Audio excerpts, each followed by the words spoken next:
Hello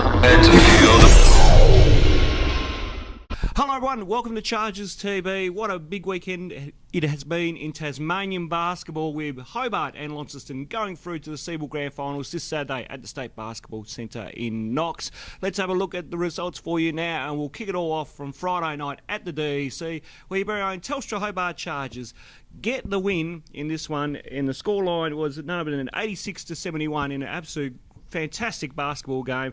Top scorers for Geelong were DeMarcus Gatlin with 21 points. Nathan Herbert had 18, while your very own Telstra Hobart Chargers, Craig Moller led the way for Hobart with 27 points and 11 rebounds, while Trey Nichols had 23 points and 7 assists.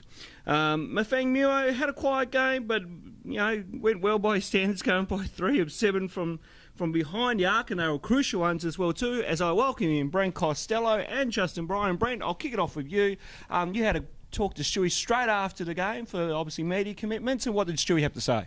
Just elated, I think. It was just an unbelievable atmosphere, wasn't it, when that final buzzer sounded? The place was rocking, 3,500 to 4,000. They reckon were in the venue, and it's just emotional, wasn't it? It's been a long time since we're in the final last time, 10 years to the day, really, that we claimed that last Seaboard Championship. So very, very exciting. I spoke to him again yesterday as well, and I said, do you let the boys embrace the week? Do you treat it as a normal week? He wants them to soak it up, so as you should, I reckon, in the grand final week. Absolutely there, Brent. I mean, Ronnie and you and I can say we were sitting there commentating, and I mean the venue was so loud. I mean, me and Ronnie were this close the entire time, and we had to yell at one another just to hear it. The crowd was absolutely fantastic. The entertainment was fantastic, and there was probably a little doubt sinking in amongst the team at half time there. They were down by 9, they were struggling, and Geelong certainly were hot going into that half time break, but they've started playing smarter basketball. They started getting to the rim. Their jump shots were a little off, so they just started making the right play, and I think that in the end is what saved them. Certainly helped there. DeMarcus Gatlin was a top scorer for Geelong, but he had a very quiet second half, and someone like him was also going to be crucial. Nathan Herbert, we highlighted on the broadcast, was always going to be a pivotal player, and he proved that. And fortunately enough, he had a quiet second half as well. So I think credit fully goes to the Chargers defence. But I mean, wow, what a night.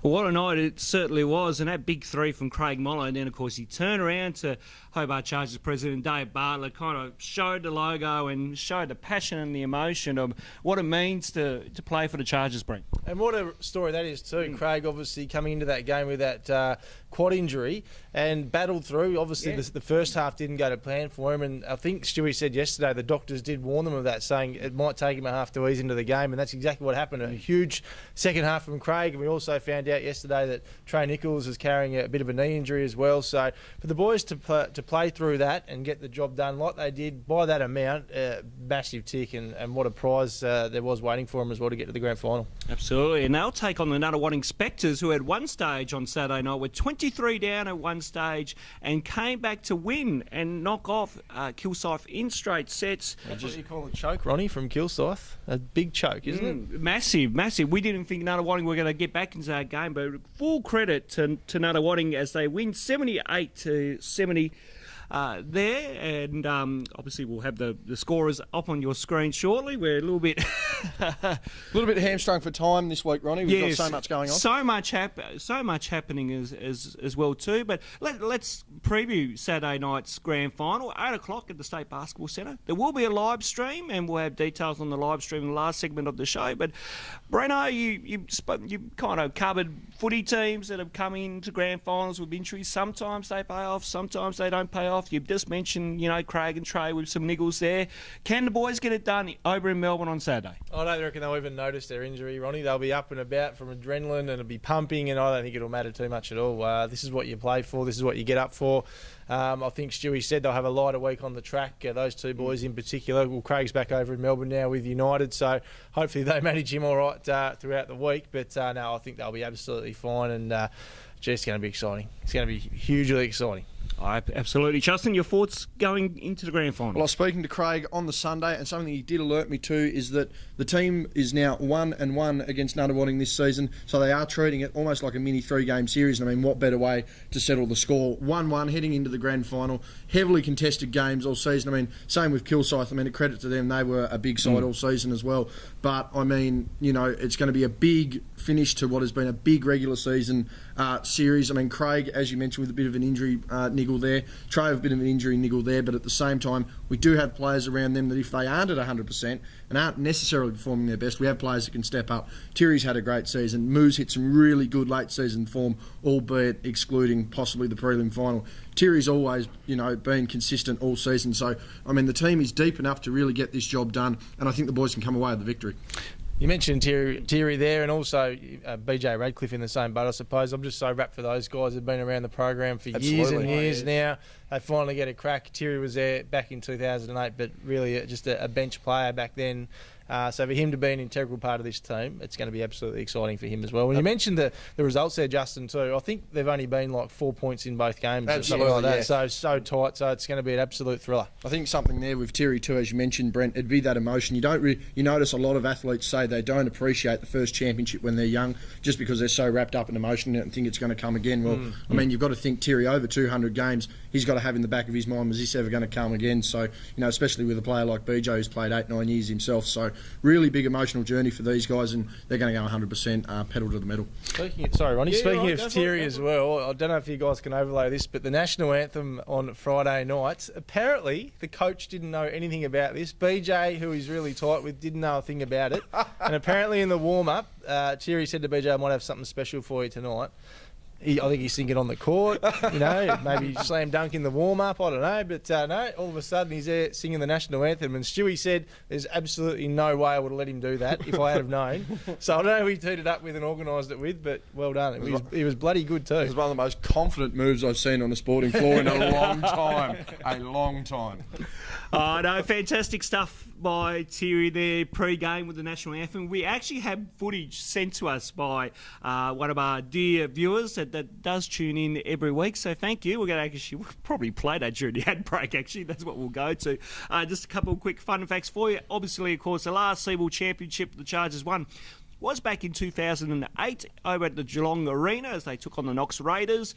And the last time they were in a grand final was only in 2016 where they went down to the Mount Gambier Pioneers in what was an eventful night, that one. We may just roll a vision of Stewie getting thrown out. We do that have on archive. So. Speaking of him, what about the other night too with him shooting a three-pointer from beyond the court, or the sideline of the court? Did you see that, boys? It was extraordinary. Very popped casual. It up and in it went. Very casual. A man that probably could have been playing against you two boys in the Celeb All-Star game. Rumour has he was going to take the floor, but I think there were more, higher priorities that night than knocking threes from 40 feet away from the basket. Gee, he rides every bump, doesn't he? Every wave of the game, Stewie. Yeah, I watched him there for a while the other night, and he's he's going everywhere. Stamps the feet, and jumps up and down. It's like a little child, isn't he? Sometimes I love it. It's the passion you want, though. It's the absolute passion you want, no doubt about that. From one theatrical coach to the other theatrical coach in Derek Washington, we'll have more on the Launceston Tornadoes win against the Nunawadwing Spectres right after this. Joyful strength, then let us sing. Advance, Australian fair.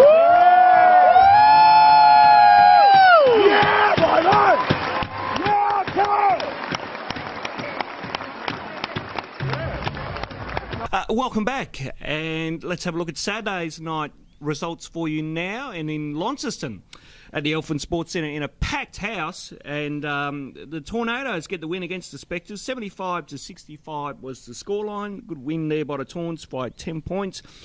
Leading the way with scoring was none other than the reigning MVP, Lauren Nicholson, with 26 points and 12 rebounds, while Ali Wilson had a near triple-double with 23 points, 13 rebounds and 8 assists. For the Nunawadwing Spectres, Panousis had 16 points there, while Whittle went 4 of 18 from the field. She had not the best of night.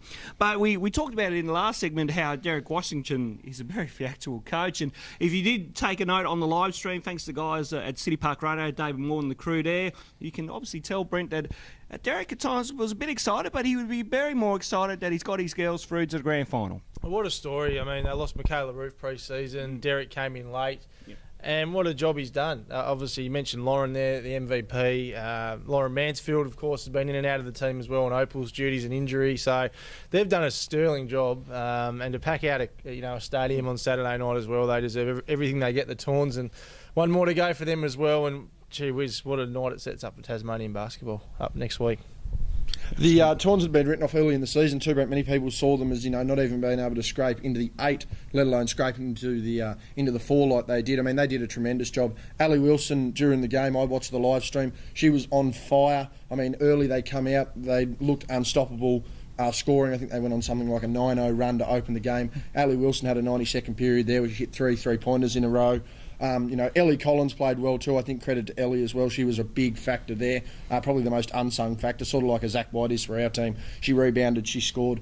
But I mean, again, credit to Nunawadwing. They did bring the fire and they did bring the game to the Tawns. Unfortunately, just not enough for them. But I mean, way to go, Launceston, as Breno said, sets up a big night for Tasmanian basketball this Saturday night. No, absolutely. They'll take on the Bendigo Braves, who Bendigo were able to knock off Kilsyth in the women's game, and that scoreline was 93 to 64. So Bendigo taking care of business, and a rematch from week 1 in the finals, Brent. Yeah, they've only lost one game this year, Bendigo, and who was it against, boys? It was the Tawns. The Tawns. There you go. It just goes to show too, we spoke about this last week, the top 8 system now that we've got in the Seabull works a lot like the AFL, exactly the same as the AFL. Just goes to show that week off that you do get if you win that qualifying final, so important to be able to freshen up and things like that, I guess. So what will be the focus for Derek and his girls going into Saturday night's final, Brent? What do you think? I just reckon keep doing what they're doing. I spoke to Ellie Collins yesterday, and she said everyone's pulled up well. They're keeping a lid on it. They know what they can bring back to the city, though, that supported them so well. So I just think they'll just keep what they're doing. And look what happened a couple of weeks ago when they went on the road. Didn't deter them at all. Had a great win. So, yeah, I think they'll just keep it simple, Ronnie. All right, Justin? I think one thing they've got to keep in the back of their mind too is the fire that Bendigo is going to have, having only lost one game all year, being to the Tornadoes. I mean, that's really going to sting and hurt them. So the grand final, if there's any better place for Bendigo to try and get that victory back, it's certainly going to be, in the grand final. I mean, Bendigo is a top quality side. That's why they were undefeated and on top of the ladder. But at the same time, the depth. And I think the youth certainly does help the Tawns. They're not a side that's got people in their their late 20s, early 30s that have 200 games under their belt. They're a young side. They're youthful, they're athletic, they're quick, they're good shooters, they're good defenders, and they never give up. And I mean, the energy, as we've seen, boys, Derek Washington on the weekend, he's up and about on every single play, and I think that energy he brings from the bench transfers to the team, transfers to the crowd. Going to be a big Tasmanian contingency over there, not only to support our boys, but to support the Lonnie girls as well. So I think that's going to be a deciding factor, the big travelling factor, the energy that Derek Washington's going to bring, the energy, the athleticism the girls bring. I think Lonnie can get the win. Well, there you go. The fun facts here for the women's game for the Tawns is the Tawns haven't won a championship since '95. That's back in the old CBA days, Brent. That's going back when you were playing. Back when I was playing. I was about 11 years old in 1995. Ronnie, there you go. Playing under 12s. Yeah, it would have been, actually. I was dominating in 1995. There you go. Jeez, there you go. At least you boys were about. I think I was an afterthought at that point. How old were you, Ronnie, in 95? I was 8. There you go. So 8 years old. And of course, the Tawns have made the Seabull Championship final back in 2010, where they went down. I think that was the year they had Liz Cambridge as well. And of course, they went down in the conference final last year to, I think it was Bendigo last year from memory. Yeah, I'm trying to think off the top of my head. Yeah. We got a bit of fire in the belly there. I mean, and they're an up and coming. They're a consistent side. I mean, no one even picked them to get to the conference final last year. And people wrote them off at the start of the year. Not to reach the granny this year. So big ups to Launceston there.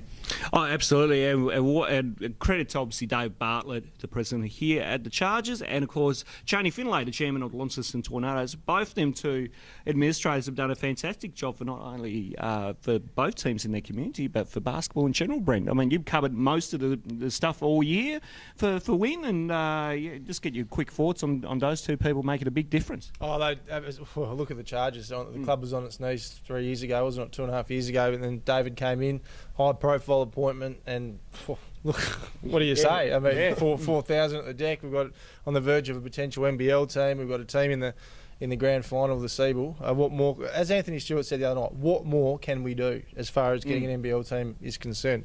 I don't know. Nothing. It really is there. And Janie, again, a high-profile appointment, former Mayor of Launceston, of course, has come in, so passionate. That's what I love about Janie. She's so passionate about the brand. And again, success with success. She's done a wonderful job. Wonderful job. Well, there you go. And so 5:45 p.m. is the tip-off for the women's finals. And that will be live streamed as well too. So keep an eye on the Seabulls social media platforms for obviously when they go to air with their live streams. There's going to be a massive Saturday night in basketball. There's a big contingent of Tasmanians going over. And look, go Tawns and go Chargers is all we can say. When we come back, we're just going to quickly review the game from Sunday where the Invitational team took on St. Mary's College, and then we'll wrap it all up after this. We now know Nunawadwing are through to the grand final, and you'll play them next Saturday night at State Basketball Centre. Obviously, the two games you had have been very close. You're 1-1. What do you got to do on Saturday night to bring home a championship to Hobart? Yeah, it's going to be really tough. Obviously, they're a great team, and like you said, we're split exactly down the middle. We beat each other by 4. So, Simon Conn, last year's MVP, is obviously a danger. He had the big game in the semi-final last night for them, so he's going to be the main focal point. But then they've got a few others. Shane McDonald's always dangerous, and Tom Wright. So they're the big three. I think we'll get a scout together this week and then see how we go. And welcome back. All right, first off, don't forget to follow us on all of our social media content to keep up to date with all the goings on here at the Telstra Hobart Chargers. You can like us on Facebook, you can follow us on Twitter, you can follow us on Instagram, or you can subscribe to our YouTube channel. So don't forget to keep up to date with all the goings on here at the Telstra Hobart Chargers. Now, on Sunday afternoon at the Kingborough Sports Centre, an Invitational Chargers team took on the St. Mary's Gales from all the way from the US of A. And in this exhibition game, it was none other than the St. Mary's Gales getting the win in this one, 73-64.